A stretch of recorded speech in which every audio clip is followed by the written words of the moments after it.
Hello दोस्तों, नमस्कार। मैं हिम्मत सेठ एक बार फिर आपके सामने उपस्थित हूँ अ, नए वीडियो और नई बातचीत को लेकर के। तो दोस्तों, ये आज भी हम लोग बिजली के संबंध में ही बात करेंगे। और हमारे साथ रोज की तरह भाई के बुलिया साहब हैं और एक जसपाल सिंह जी मक्कड़ हैं। जसपाल सिंह जी मक्कड़ थोड़ा कैमरे से दूर रहते हैं, वो थोड़े अलग से बैठे हैं लेकिन हैं साथ में। मैं उनकी फोटो आपको दिखाता हूँ,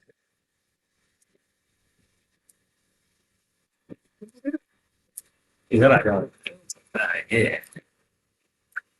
देखो, नमस्कार। देखो कैमरे में इतनी ताकत है कि आपको बुला लेगा।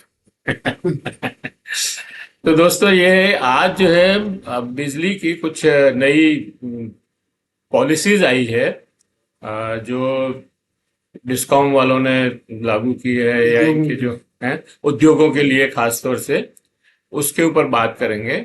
और रोज की तरह बोलिया साहब ही सारी बातों को बताएंगे आप सबको। और कुछ प्रश्न अगर होंगे तो जसपाल सिंह जी उसके अंदर दखल करेंगे। मेरा तो इसमें कोई ज्यादा दखल अंदाजी है नहीं, तो मैं तो इसमें कुछ बोल नहीं पाऊंगा। लेकिन ये दोनों महानुभाव जो हैं, एक तो बहुत ही सीनियर डिस्कॉम में ही सुप्रीम इंजीनियर रहे हुए हैं, तो सारी चीजों को जानते हैं, समझते हैं। और सबसे बड़ी बात यह कि आज भी जो कानून बन रहे हैं या जो पॉलिसी बन रही है, उससे अपडेट रहते हैं पूरी तरह। और समता पावर, जैसा कि मैंने आपको पहले ही बताया, कि कंपनी बना रखी है जो नो लॉस नो प्रॉफिट में काम करती है। और वो इसी उद्देश्य को लेकर के बनाई गई है कि लोग जो है इस बिजली के जितने भी कानून बनते हैं या पॉलिसी बनती है, उससे लोगों को जागृत किया जाए, लोगों को समझाया जाए और उनमें चेतना भरी जाए, ताकि वो किसी तरह से उनकी ठगी नहीं, लूट नहीं हो, और लूट के खिलाफ आवाज उठाएं। और जसपाल सिंह जी भी बिजली से जुड़े हुए हैं। वो बिजली की मार्केटिंग करते हैं, सोलर सोलर की मार्केटिंग करते हैं। और लोगों को एडवाइस भी करते हैं सोलर लगाने के लिए, उसकी क्या बेनिफिट्स हैं, क्या अच्छे काम उससे फायदे होते हैं इंडस्ट्री को भी और घरेलू भी। तो मैं और ज़्यादा इसकी भूमिका न बनाते हुए आपसे ये अपील करना चाहता हूं कि अगर आपने अभी तक हमारे YouTube चैनल महावीर समता संदेश को सब्सक्राइब न किया है तो सब्सक्राइब कर दें, बेल आइकन दबाना न भूलें। और वीडियो अगर अच्छे लग रहे हैं तो लाइक करें, फॉरवर्ड करें, और आपके दूसरे सोशल ग्रुप्स में भी डालें, सोशल मीडिया पर डालें। अपने मित्रों और परिजनों को भी बताएं कि इसमें बहुत गंभीरता से और बहुत सही तरीके से बातें उभर कर आती है। वीडियो पर आप कमेंट करना चाहें तो जरूर कमेंट करें, हमारे कमेंट बॉक्स में जाकर कमेंट करें और आपके सुझाव दें। आपके कमेंट और सुझाव हमें और बेहतर करने की ओर अग्रसर करेंगे। मित्रों, हमने देखा है कि लोग हमें कमेंट तो करते हैं, लेकिन वो अपने व्हाट्सएप पे करते हैं या पर्सनली मेरे को भेजते हैं। हम चाहते हैं कि वो कमेंट बॉक्स में जाकर के कमेंट करें, ताकि और लोग भी उसका फायदा ले सकें। तो इसी नोट के साथ मैं अपनी बात खत्म करता हूं। और बोलिया साहब, आपका बहुत बहुत अभिनंदन, स्वागत। हमारे इस मंच पर आप पधारे और आप हमेशा हमें समय देते हैं, उसके लिए भी आपका आभार। और जसपाल सिंह जी, आप पहली बार हमारे इस मंच पर आए हैं, आपका भी बहुत बहुत स्वागत है। और ये जो बातचीत अब हम शुरू करते हैं। तो बोलिए साहब, ये जो पावर इंडस्ट्री के लिए जो पावर की जरूरत होती है, और उसमें जो सोलर पावर की अभी जो नई पॉलिसी आई है सोलर पावर के लिए, उसके ऊपर कुछ प्रकाश डालें आप। और बाकी फिर तो ये जसपाल सिंह जी संभाल ही लेंगे मोर्चा। धन्यवाद हिम्मत सेठ साहब। नमस्कार मित्रों। आज बिजली पर बिजली का एक बहुत बड़ा उपभोग औद्योगिक क्षेत्र में होता है, जिनके लिए बिजली जीवन रेखा है। बिना बिजली के कोई उद्योग नहीं चल पाता। और बिजली की जो दरें हैं वो सबको बहुत प्रभावित करती है, उद्योगों को खास तौर से बहुत प्रभावित करती है, क्योंकि उनका एक तरह से ये रॉ मटेरियल भी है। बिजली का उपभोग और उसका जो बिल है वो उनके प्रोडक्ट के कॉस्टिंग में काफ़ी असर डालता है। तो यदि उसकी जगह बिजली, क्योंकि जो पारंपरिक बिजली है जो कोयले से या गैस से उससे बनती है वो काफ़ी महंगी है, कोयले की दरें लगातार बढ़ती है, ये महंगी बिजली लगातार महंगाई बढ़ती है। पर उद्योगों को बढ़ावा देने के लिए जरूरी है कि उनको स्टेबल रूप में एक प्राइस पे बिजली लगातार मिले, अच्छी क्वालिटी की मिले, लगातार मिले और रीजनेबल अफोर्डेबल प्राइस पे मिले, ताकि वो अपने प्रोडक्ट की जो कॉस्टिंग है उसमें इसको जोड़ के भी कंपटीशन में ठहर सके। आजकल कंपटीशन का जमाना है और उद्योगों को सही अफोर्डेबल प्राइस पे अच्छी क्वालिटी बिजली मिलेगी तो ही वो कम्पिटिटिव प्राइस दे पाएंगे और सस्टेन कर पाएंगे। तो ये बहुत ज़रूरी है। तो इसको रिन्यूएबल एनर्जी, क्योंकि कोयला स्टॉक धीरे धीरे कम होता जाएगा, महंगी भी पड़ेगी, प्रदूषण भी होता है, तो रिन्यूएबल एनर्जी को बढ़ावा देने के लिए भारत सरकार, राजस्थान सरकार सब काफ़ी प्रयासरत हैं। इसी कड़ी में राजस्थान सरकार ने अभी 2024 में ही राजस्थान क्लीन एनर्जी पॉलिसी 2024 जारी की है। उस पॉलिसी के प्रावधान बहुत अच्छे हैं। कई मामलों में वो उद्योगों को रिन्यूएबल एनर्जी को बढ़ावा देने के लिए काफ़ी काम आएंगे। उसमें जैसे उद्योगों को जो सोलर लगाते हैं उसमें अभी तक जितनी उनकी सैंक्शन कैपेसिटी है, वो सैंक्शन लोड है, उसका 100% तक वो सोलर लगा सकते थे। पर उद्योगों की लगातार मांग थी, अब क्योंकि सोलर जनरेशन टोटल कैपेसिटी का 1/3 कैपेसिटी लगती है, क्योंकि 24 घंटे में से सोलर 8 घंटे मिलता है, उसमें भी अलग अलग वेरिएबल मिलता है, सुबह कम होता है, दिन में तेज होता है और शाम को कम हो जाता है। तो ये था कि डबल कैपेसिटी तो कम से कम उसको अलाउ की जाए। तो क्लीन एनर्जी पॉलिसी में ये प्रावधान आ गया है। अब इसके आधार पे रेगुलेटरी कमीशन ने डिस्कॉम को ने रेगुलेटरी कमीशन से प्लीड किया है और रेगुलेटरी कमीशन इस बारे में ऑर्डर जारी करेगा। उसके बाद डिस्कॉम इसको एडमिनिस्ट्रेटिवली लागू कर देगी। इसके अलावा उद्योगों को इसमें बढ़ावा देने के लिए इन्वेस्टमेंट में भी काफ़ी रिलीफ दिया है। जो राजस्थान इन्वेस्टमेंट प्रमोशन समिट अभी हुई उसमें इसमें 51% तक जो इन्वेस्टमेंट है कैप्टिव पावर प्लांट्स में उसको इसमें सब्सिडी मिलेगी। और जो कैप्टिव जो भी अभी रिन्यूएबल एनर्जी के प्लांट लगाएंगे, भारत सरकार ने अभी उनके लिए एक प्रावधान किया है। क्योंकि बिजली, सोलर बिजली केवल दिन में पैदा होती है, विंड वगैरह होती है वो भी इंटरमिटेंट है, कभी होती है कभी नहीं होती है। तो उसके साथ में एनर्जी स्टोरेज सिस्टम जरूर लगाना कंपलसरी कर दिया है। जितनी भी कैपेसिटी का लगाएं उसका 2 घंटे का एनर्जी स्टोरेज सिस्टम उसके साथ करीब कंपलसरी कर दिया है।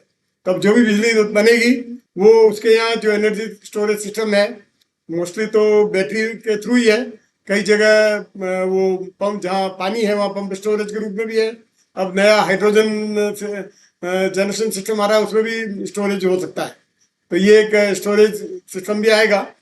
तो उसमें स्टोरेज में ये है कि जो आपने दिन में सोलर बिजली पैदा हुई, जितनी आपको जरूरत हुई, आपने काम मिली, एक्स्ट्रा बिजली को आप उस स्टोरेज सिस्टम में स्टोर कर लें और पीक आवर्स में या ऑफ आवर्स में जब भी सोलर बिजली नहीं मिलती है उसको आप यूज़ करें।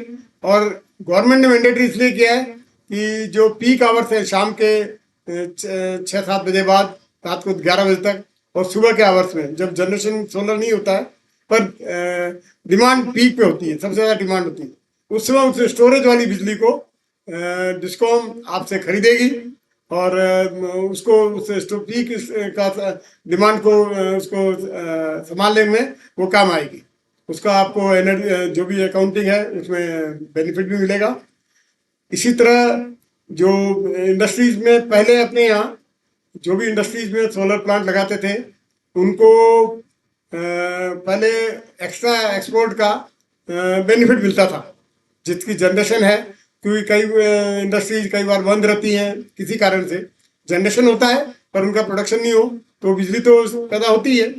तो वो पहले ये था कि उनको भी एक्सपोर्ट का, एक्स्ट्रा एनर्जी एक्सपोर्ट का बिजनेस बेनिफिट मिलता था, परंतु डिस्कॉम ने उसमें ऑब्जेक्शन किए और डिस्कॉम इसको आखिर डोमेस्टिक के अलावा जो भी है इंडस्ट्रीज है, नॉन डोमेस्टिक है, उन सब का वो बेनिफिट, एक्सपोर्ट, एक्स्ट्रा एक्सपोर्ट का जो क्रेडिट मिलता था वो बंद करा दिया। खाली उसी महीने में तो एडजस्टमेंट होता है, आगे बेनिफिट क्रेडिट नहीं मिलता। तो हमारी डिमांड थी कि साहब इसको वापस चालू कराया जाए ताकि इंडस्ट्रीज ज़्यादा से ज़्यादा लगावे। इंडस्ट्रीज में सबके पास जो छतें हैं या रूफ है या शेड्स हैं वो खाली होते हैं, और उसमें यदि सोलर प्लांट लगाएंगे तो देश की और राज्य की बिजली समस्या को समाधान में ये बहुत बड़ा योगदान होगा। उसमें सरकार को कुछ नहीं करना है, इन्वेस्टमेंट इंडस्ट्री वाला कर रहा है, जगह उसकी है, मेंटेन वो कर रहा है, और बिजली प्रोडक्शन वो कर रहा है जो बहुत सस्ती दर में है। सोलर की बिजली आजकल 2, सवा 2, 3 रुपए तक आराम से जनरेशन मिलता है, और मार्केट में रेट 4.5 रुपए से कम नहीं है, और बल्कि एक्सचेंज, एनर्जी एक्सचेंज बना हुआ है उसमें तो 6 रुपए, 7 रुपए, 8 रुपए तक, या कई बार 12 रुपए तक रेट जाती है। तो उसको सामना करने में ये बहुत बड़ी हेल्पफुल हो सकती है। सरकार को इस बारे में और सोचना चाहिए। जो क्लीन एनर्जी पॉलिसी के प्रावधान हैं इनको जल्दी जल्दी इन्वेस्टमेंट एडमिनिस्ट्रेटिव ऑर्डर इनके जारी हो, ताकि जो कंसर्न अथॉरिटीज हैं, जो इनको सेंक्शन, जो कंज्यूमर्स का जिनसे सामना पड़ता है, उनको तत्काल उसमें रिलीफ मिल सके। इसके अलावा नई जो इंडस्ट्रीज आती है, सोलर लगाती हैं, उनको इलेक्ट्रिसिटी ड्यूटी में भी रिलीफ का फायदा मिलता है। पहले राजस्थान एनर्जी सोलर पॉलिसी जो 2019 थी, उसमें भी 7 साल तक के लिए ईडी का बेनिफिट था कि ईडी नहीं लगेगी सोलर जनरेशन पे। वो बीच में सरकार के फाइनेंस डिपार्टमेंट ने, राजस्थान सरकार के फाइनेंस डिपार्टमेंट ने एग्जाम्पशन 1 साल निकाला, फिर आगे निकालना बंद कर दिया, तो वो वापस बंद हो गया था। इसमें क्लीन एनर्जी पॉलिसी 2024 जो निकली है, इसमें फिर 7 साल के लिए ईडी का बेनिफिट भी दिया है। तो वापस इसके एडमिनिस्ट्रेटिव ऑर्डर हमने सरकार से लिखा है कि आपने पॉलिसी जारी कर दी है, ये गजट डॉक्यूमेंट है, तो इसके आधार पर एडमिनिस्ट्रेटिव ऑर्डर भी जल्दी से जल्दी जारी हो, ताकि जो घोषणाएं हुई है उसका इंडस्ट्रीज वाले ज़्यादा से ज़्यादा फायदा उठा सकें। और इंडस्ट्रीज वाले फायदा उठाएंगे तो अपना भी वो प्रोडक्ट में की कॉस्टिंग में कम पड़ेगा, तो ओवरऑल एम्प्लॉयमेंट जनरेशन भी होगा, राजस्थान का उद्योग बढ़ेगा, तो यहाँ का बिजनेस भी बढ़ेगा, मजदूरों को रोजगार अच्छा मिलेगा, और ओवरऑल राज्य के हित में, राज्य को उसमें टैक्सेज वगैरह सब बेनिफिट मिलेंगे। तो इन चीज़ों को और बढ़ावा देना चाहिए। और इस मामले में जसपाल जी मक्कर साहब कुछ और आगे बता सकते हैं आपको। धन्यवाद भूरिया साहब, धन्यवाद हिम्मत सेठ जी। सभी साथियों को नमस्कार। आज हम औद्योगिक क्षेत्र में सोलर एनर्जी को कैसे यूज करें, इस बात पर चर्चा कर रहे हैं। अभी जो भूरिया साहब ने बात की, ये जो net metre connected solar units हैं उनके संबंध में बात की। जो ग्रिड कनेक्टेड सोलर पार्क में लगने वाले जो सोलर यूनिट्स उनके बारे में मैं आपको बताऊं कि जो ट्रांसमिशन और व्हीलिंग चार्जेस हैं, इनमें 50% गवर्नमेंट ने छूट दी है। जो नेट मीटर्ड है उनको जरूरत ही नहीं है, क्योंकि वो ट्रांसमिशन होगा ही नहीं। लेकिन जो ग्रिड कनेक्टेड है, जो आपके पास ज़मीन नहीं है, आप कहीं दूर यूनिट लगा रहे हैं और उसका इवैक्यूएशन गवर्नमेंट के ग्रिड में कर रहे हैं, तो उसमें आपको ट्रांसमिशन और व्हीलिंग चार्ज में 50% की छूट है।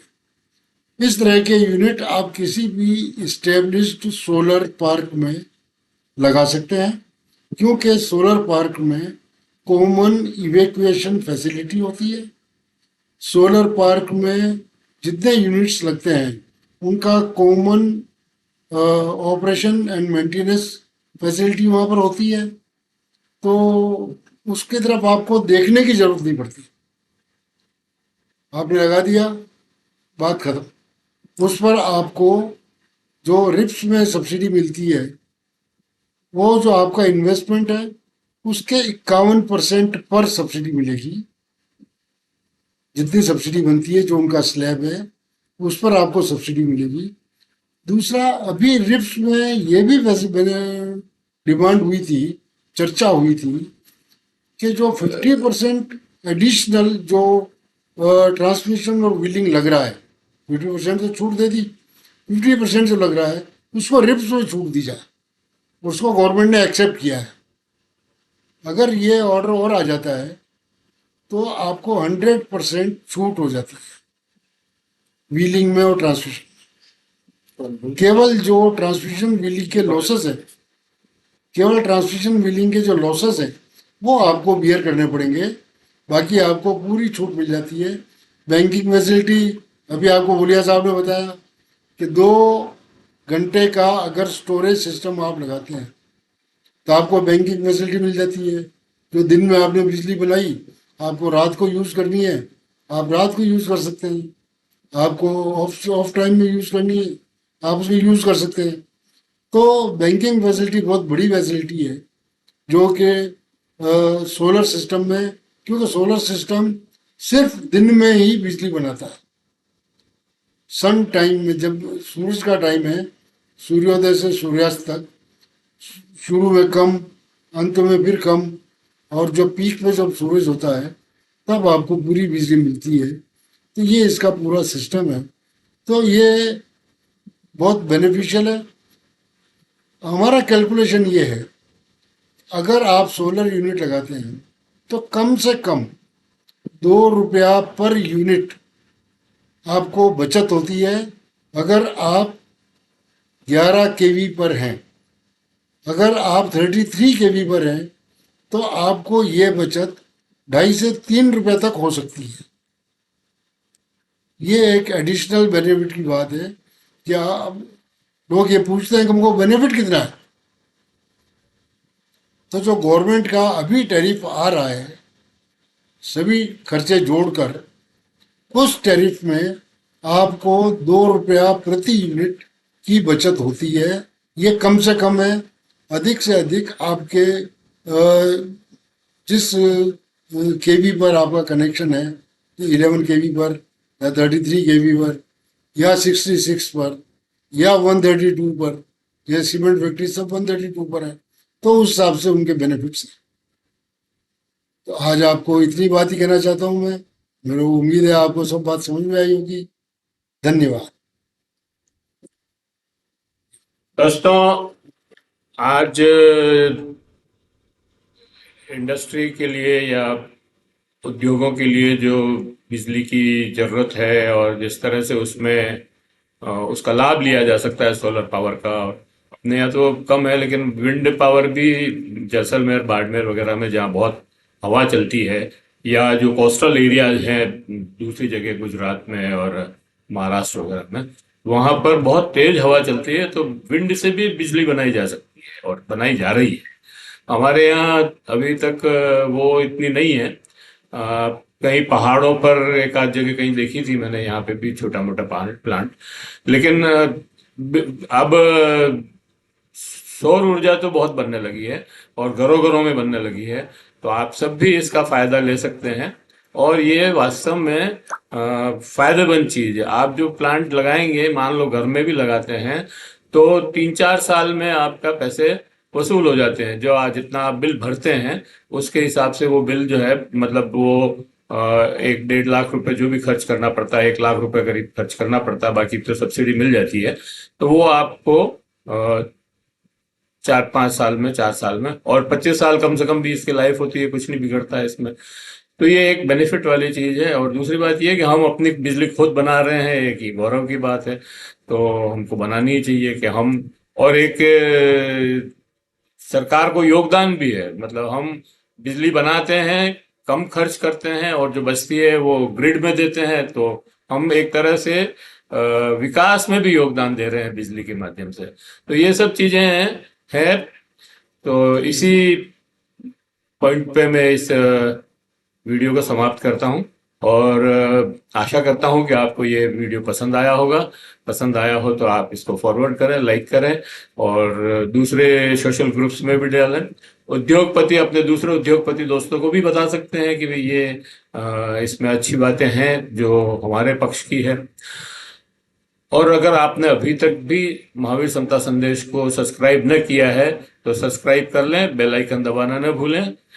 सब्सक्राइब करना बिल्कुल मुफ्त है, और फायदा यह है कि जब भी हम नया वीडियो बनाते हैं उसका नोटिफिकेशन आपके पास पहुंचता है, तो आप उसको तत्काल देख सकते हैं।